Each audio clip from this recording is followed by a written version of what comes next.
A violência... Esqueci. A violência... Não podia ter mexido? A violência... Só quero gravar essa frase. Fundação Isaac Asimov.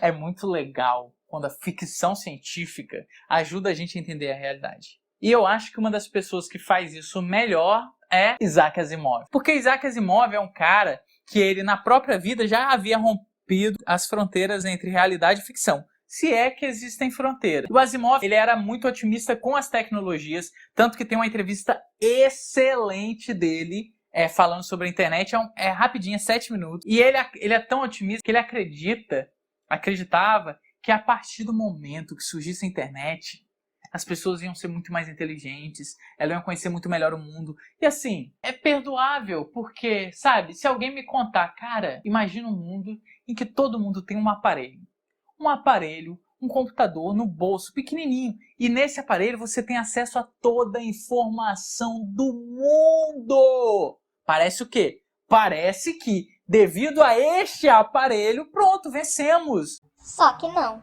Como diria Yuval Noah Harari, humanos são muito melhores em inventar coisas do que em saber usar. Fundação é o primeiro livro da trilogia que ganhou em 1966 o Prêmio Hugo de melhor série de ficção e fantasia de todos os tempos, derrotando obras como O Senhor dos Anéis. Ah, mas e daí? Por que ela é importante? Por que é interessante ser lida? Porque o Asimov, devido a todo esse currículo que eu falei aqui de forma um pouco até atrapalhada, ele com todo esse currículo, ele era o cara mais apropriado para fazer isso. Um dos mais apropriados, né? Para misturar a realidade com ficção. E uma das formas que o Asimov rompeu isso foi com as famosas 3 leis da robótica, que vão estar aqui do lado. Eu não vou falar isso porque tem vários vídeos sobre que abordam esse assunto já. Se você quiser ver, vou deixar um aqui na descrição para você.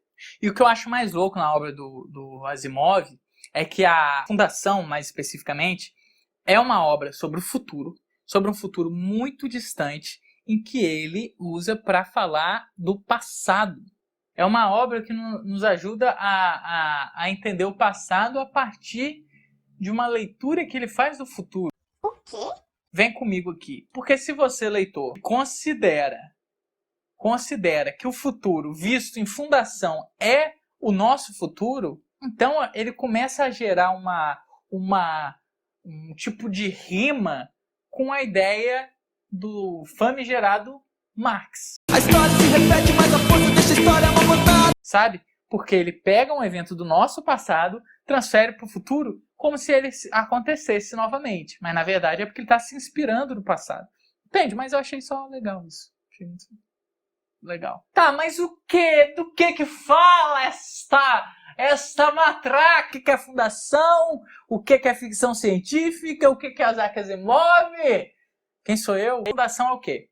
Um grande império, assim como o romano, está em queda. Um grande homem, chamado alguma coisa, ele é um psicohistoriador. Isso já é um conceito foda que eu vou explicar mais na frente.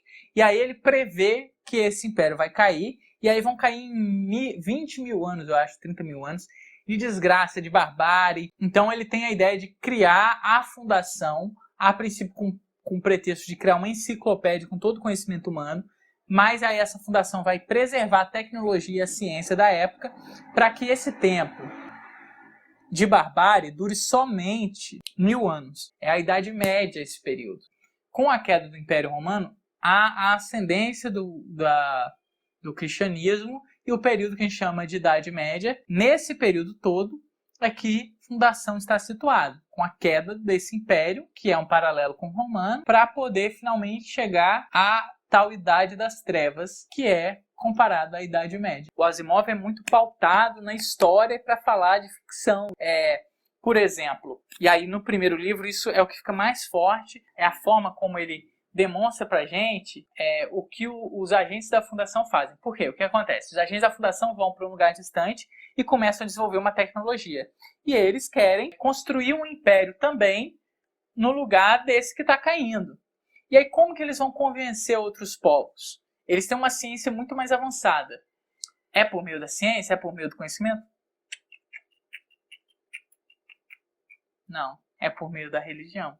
Eles envolvem a ciência sobre um pano, sobre um manto religioso. Por quê? Porque isso dá duas vantagens a eles sobre esses povos bárbaros que os fazem evitar uma guerra, por exemplo. E quais são essas vantagens? Vantagem 1, apelo à fé. A ciência, ela não tem capacidade de gerar o mesmo apelo à fé que a religião tem. Esse engajamento, sabe? Com esse apelo à fé, as pessoas acabavam por se associar à fundação porque acreditavam que havia algo de sagrado neles. Então eles não precisavam argumentar muita coisa, não vou explicar para essa galera que o império está caindo, eles não vão entender. Não vou explicar para essa galera que eu estou aqui produzindo ciência, eles não vão entender. Vou chegar, falar que é religião, e aí rola. Segundo ponto, controle do poder.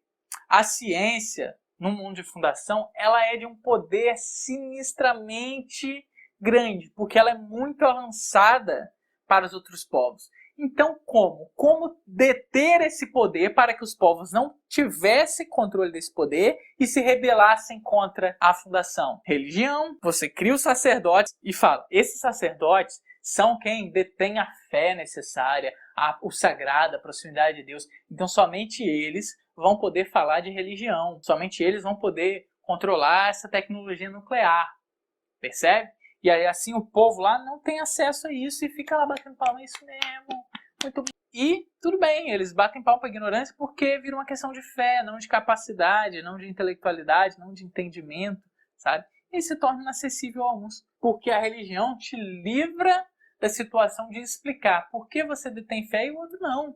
Você mete, é escolhido, sou escolhido. Acabou, resolveu, sou escolhido e eu não sou. Então nessa aula de ficção, a guerra acontece muito por essas vias políticas, né? Fundação mascara a ciência de religião para poder dominar os outros povos. E aí chega um momento que esse poder para de fazer efeito. E aí qual é o poder que passa a fazer efeito? O comércio. Mudando de assunto. E esse livro me ajudou a entender como que ocorre a queda de grandes estruturas na história da humanidade. A queda é lenta, tão lenta, que às vezes nós humanos não percebemos que determinada coisa, determinada cultura, determinada instituição já está em declínio. E às vezes você vive sua vida inteira diante desse declínio e não percebe. E aí isso acontece com a queda do Império em fundação. E faz a gente refletir sobre a realidade, né? Será que não é assim mesmo que as grandes estruturas também caem? Tá, mas e a psicohistória? O conceito de psicohistória é foda. Só esse conceito vale a leitura. Lembrando que é ficção. As leis da história são tão absolutas quanto as leis da física. E se as probabilidades de erro são maiores, é apenas porque a história não lida com tantos humanos quanto a física com átomos. Então, variações individuais contam mais. Cara, isso é sensacional. Olha isso. O Asimov, ele vai criar esse conceito de psicohistória. É o quê? É basicamente uma previsão do futuro cientificamente fundamentada. Ele constrói esse conceito que é de psicohistória, que é o quê? Você prevê o futuro devido ao quê? A grandes movimentos das sociedades passam a ser previsíveis, tais como os movimentos dos átomos. É isso. Meu objetivo é realmente parar por aqui e agora deixar que o livro fale por si. Então, por favor, leiam Fundação.